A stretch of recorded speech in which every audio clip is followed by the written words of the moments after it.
Welcome to the BUIOH online database tutorial video. This tutorial will cover two main topics: the structure of our online oral memoirs, highlighting the various content found within, and the multiple ways you can search for and find items in our database. We recommend viewing this tutorial in full screen mode so that the sample website text is large enough for you to read. To begin, let's describe the content that you will encounter in our online collection. BUIOH uses Baylor University's locally hosted Content DM digital collection software to present our oral history collection to the world.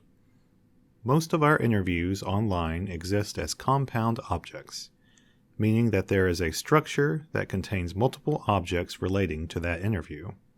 When you open an interview in our collection, the title Oral Memoirs of is listed first, followed by the content of the object currently selected in the right-hand menu.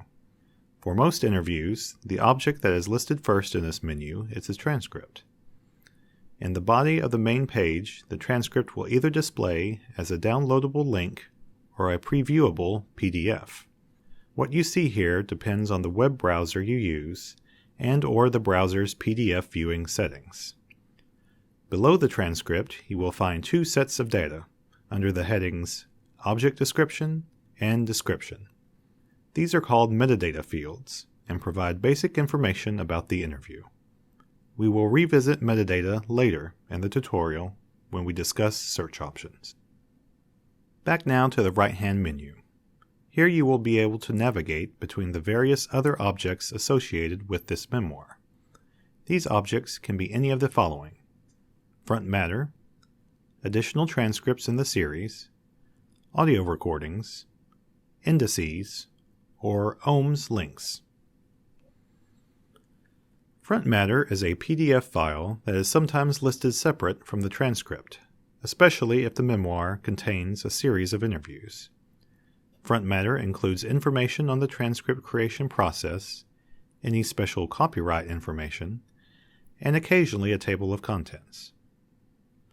Additional transcripts available in the memoir will be listed in numeric order.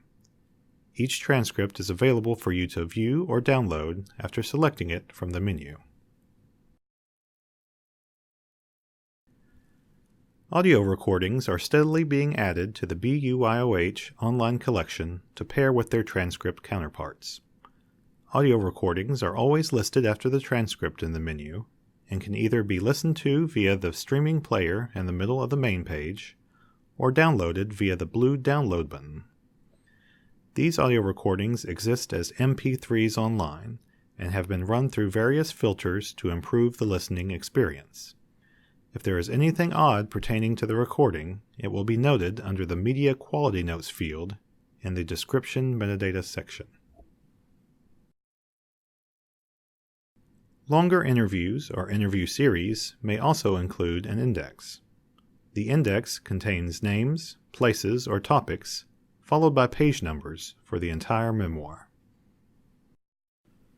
Holmes Links are the newest addition to our database. Holmes stands for Oral History Metadata Synchronizer and is a standalone software platform built to help users engage with oral history on multiple levels. The Holmes links in our database, therefore, are simply that, links to Holmes records for that particular memoir, which will launch in a separate browser tab. Currently, Holmes records are only created for special projects, particularly those involving video oral histories. Now that we have covered the content in our collection, let's focus on the ways you can search and find what you are looking for. It is best here to note that every transcript uploaded to our database has its full text entered into a searchable field, meaning that every word is discoverable. This is a powerful tool for locating topics both great and small.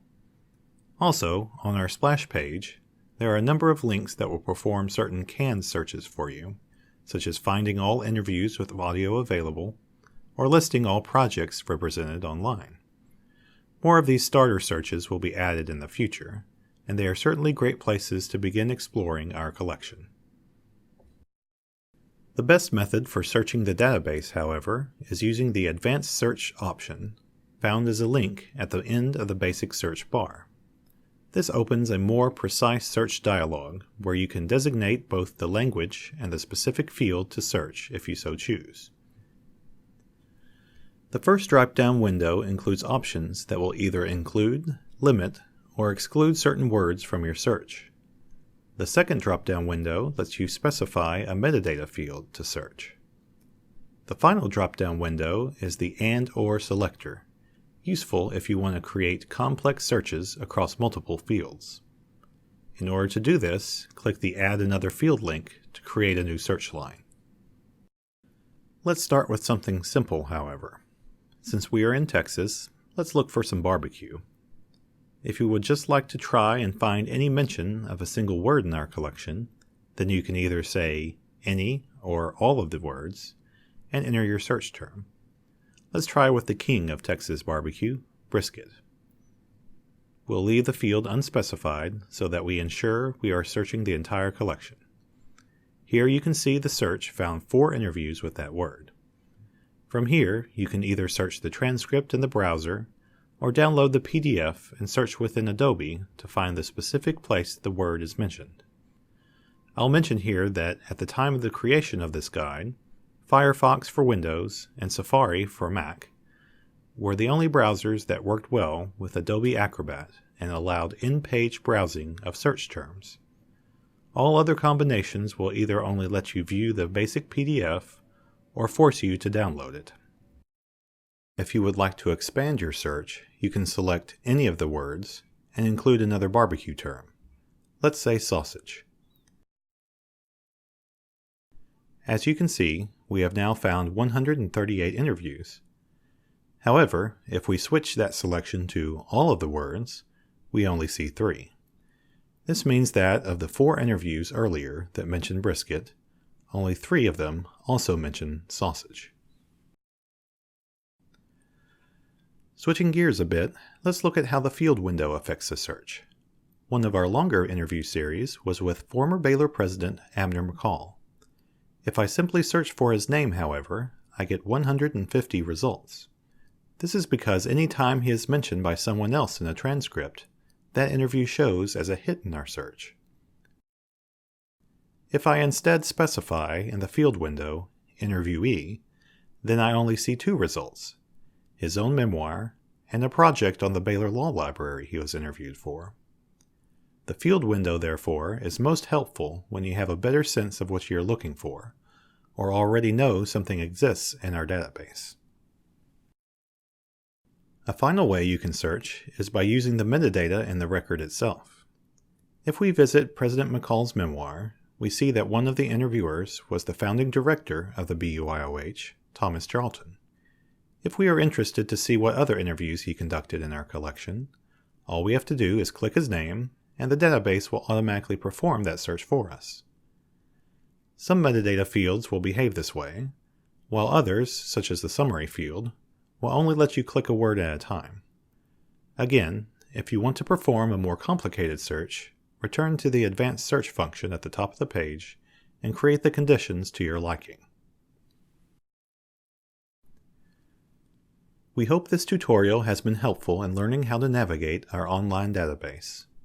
Please note that if you wish to use material from our collection for either scholarly or for-profit publication, you must first contact us and be granted permission, as BUIOH holds copyright over all content found online. Additionally, if you have any other questions about our collection, need help in finding supplemental materials, or even spotted a potential error in the database, please feel free to email us at buioh@baylor.edu.